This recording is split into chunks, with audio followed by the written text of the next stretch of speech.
Here we have one numerical based on the combination of electrostatics and surface tension. Let us see. It says there are 4 point charges rigidly fixed at corners of a square planar soap film of side A. The soap film is like this, and there are 4 charges, all positive Q, at each of its corner. The side is A of the film. The surface tension is given to be gamma. The system is in equilibrium. Now we have to find the relation, the power n. What will be its value? Let us try. So what will happen? Let us take any one charge q and try to understand. The charge q is under repulsion due to its fellow charges. Three forces will act on a single charge q due to the other three charges present. At the same time, the soap film will also apply force on the charge. The film will apply force like this. Since it is attached to these two sides, this film will apply force in the downward direction and this film will apply force in the right direction.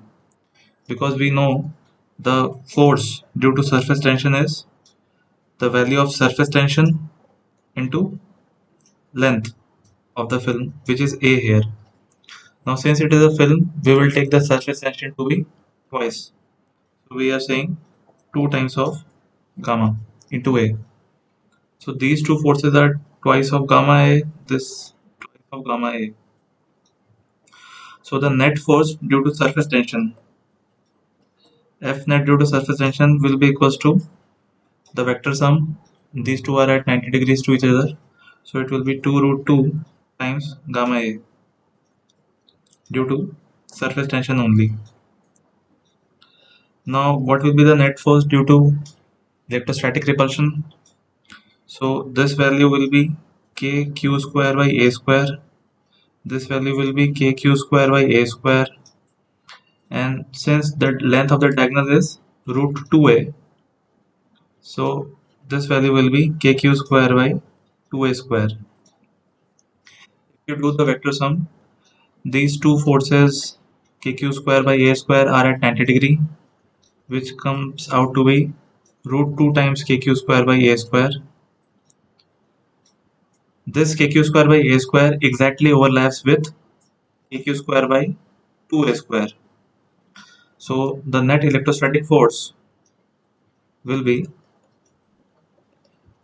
root 2 times plus 1 by 2 kq square by a square as shown in the figure. Now the surface tension force is like this and the electrostatic force is like this. Now these two must balance out each other for the charge to be in equilibrium.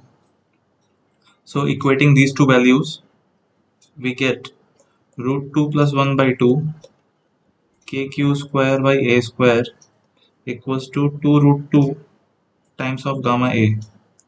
Now since all the other factors are constant, root 2, 1 by 2, k here I have taken to be 1 by 4 pi epsilon naught. It is eventually a constant only, so need not to worry about that. So we get a cube equals to some constant, here we can say to be k dash, into q square by gamma. So this implies a will be equals to some constant k dash q square by gamma to the power 1 by 3. So the answer to this question by comparing the values we get is 3. So n will be 3 in this question.